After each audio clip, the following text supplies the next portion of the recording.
मुझे विराट सिंह राठौर दिखा क्या? ये तेरे स्टोल को क्या हुआ है? इतना गंदा कैसे हो गया? गिर गई थी क्या? और तेरा लेटर वो मिला कि नहीं? मुझे लेटर मिल गया और ये स्टोल मुझसे हैंडल नहीं होता। पकड़। और मुझे कुछ भी नहीं हुआ। चलो बस अब घर चलते हैं।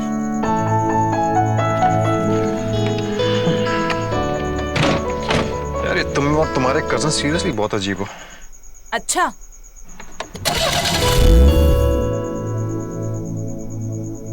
कुछ तो बोलो रमेश। रमेश, मुझसे बातें करो।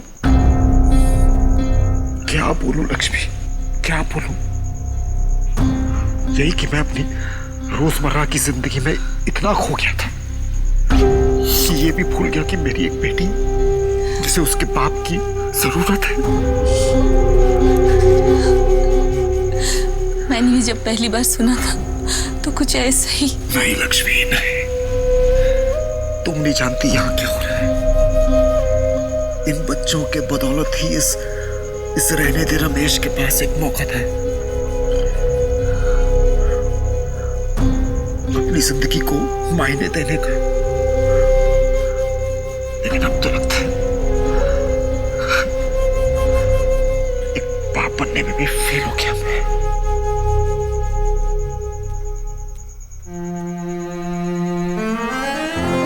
रमेश, जिंदगी में कुछ ऐसी बातें होती है जो हमारे हाथ में नहीं होती।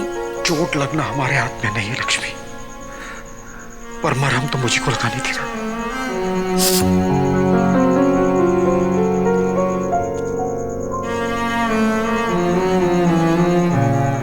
अपने आप को संभालो रमेश।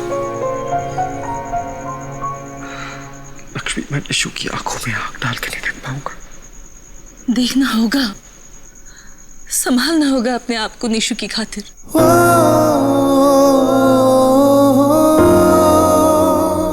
मेरी खातिर रमेश, इस लड़ाई में अपनी लक्ष्मी का साथ नहीं दोगे?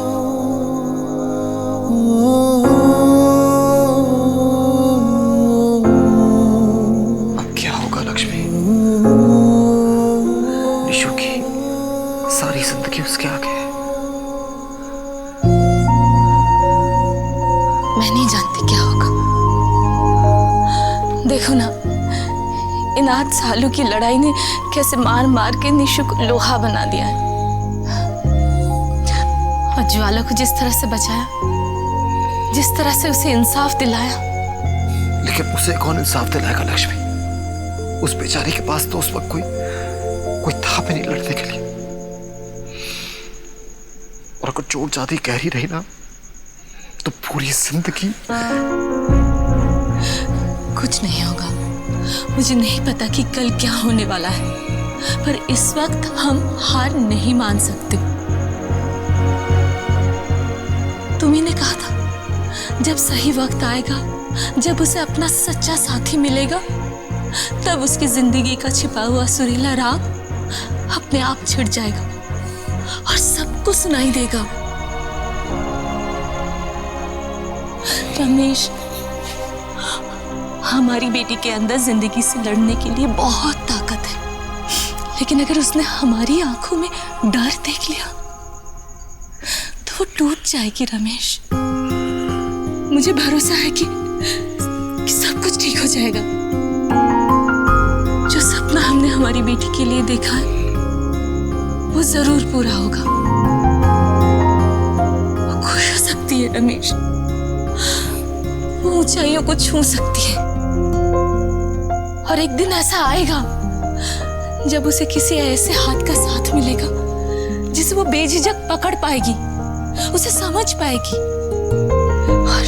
और वो भी हमारी निशु को समझ पाएगा। एक दिन ऐसा आएगा रमेश, जरूर आएगा।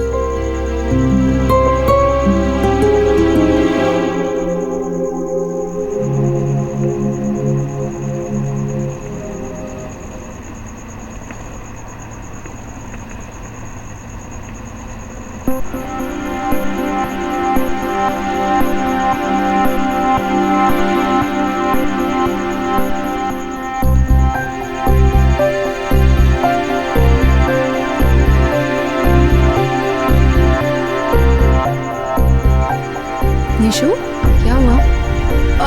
कुछ नहीं। तू ठीक है ना? हाँ।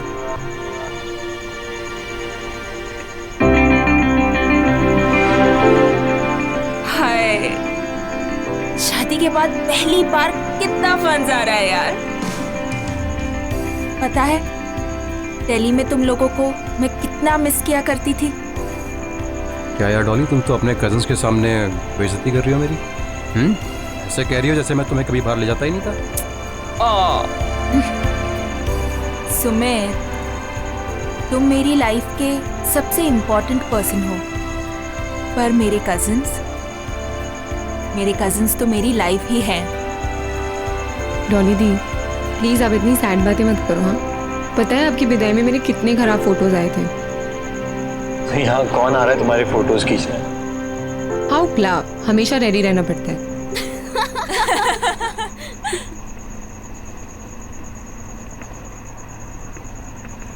उमेश भैया, I am sorry. It's okay.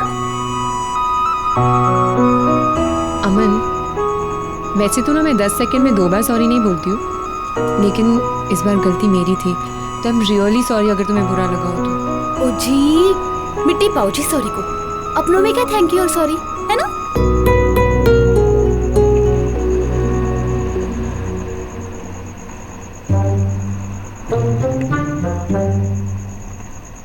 निशा! हाँ।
झुके हुए सर और गिरे हुए कंधे मंदिर में भगवान के सामने ही अच्छे लगते हैं।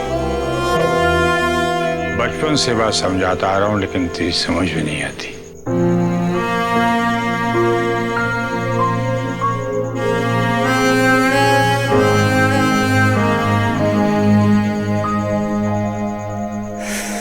मैं हार गया भाऊजी। मैं एक अच्छा बाप बनने में हार गया। बस बस बस।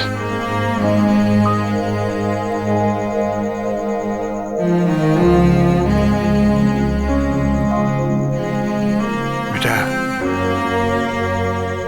कल तक मैं भी यही सोच रहा था। ऐसा लग रहा था कि वो पुरानी निशु उस हादसे के बाद कहीं खो गई है। लेकिन जब उसने बताया उसे बहादुरी के लिए पुरस्कार मिला है, तो मुझे लगा निशा कहीं कोई नहीं है, तो सामने खड़ी है। पर भाऊजी, मैं कैसे माफ करूं अपने आप को, ये जानते हुए भी कि जब मेरी बेटी को मेरी सबसे ज्यादा जरूरत थी, मैं उसके भरोसे के काबिल नहीं बन पाया था। बेटा, जो बीते हुए कल में जीते हैं वो आज को खोने की बेवकूफी करते हैं। आज को देख, मेरे सामने वो आप बैठा है जिसने अपनी बेटी की मर्जी के खिलाफ उसकी मंगनी नहीं होने दी। उसके लिए लड़ा, भरपूर लड़ा। बहुत प्यार करता हूँ मैं उससे बाबूजी, उसे उदास नहीं देख सकता। वो तो मैं भी करता हूँ बेटा, फिर भी मैं उसकी शादी करवाना चाहता था, क्योंकि मुझे उस वक्त वही सही लगा।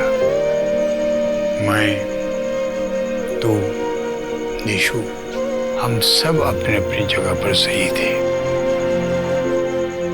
और आज वक्त का तकाजा ये है कि तुम उठो और अपनी बेटी को मौका दो कि वो अपना भविष्य का निर्धारण स्वयं कर सके। पता नहीं बाबूजी,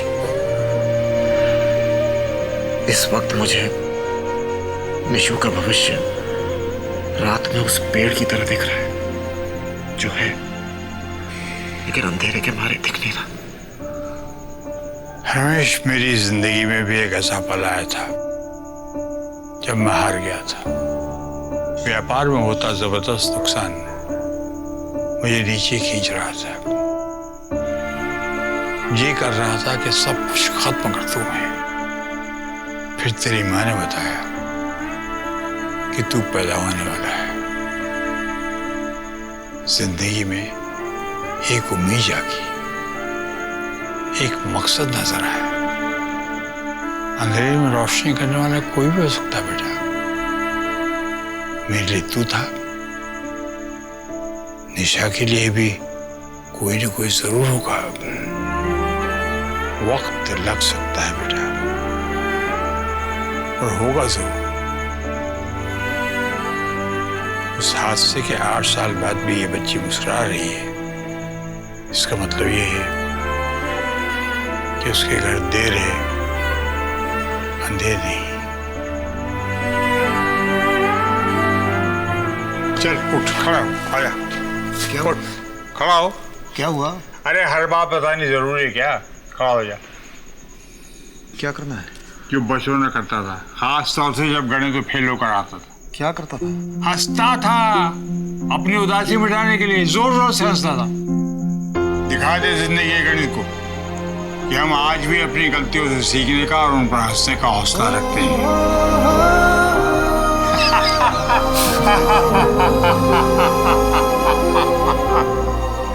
अरे भाई, अगल बगल वाले बोलेंगे कि बाप बेटे दोनों पागल हो गए हैं। बाबूजी, निशु खुश रह पाएगी ना? अरे भाई, क्यों नहीं रहेगी? जरूर रहेगी, खुश भी रहेगी और उसकी डोली भी उठेगी एक दिन। सच कह रहा हूँ, उसकी दादी ने तो सपना भी देख लिया है। बच्चे वापस आ गए, चलिए हम नीचे चलते हैं। आप सही बात है।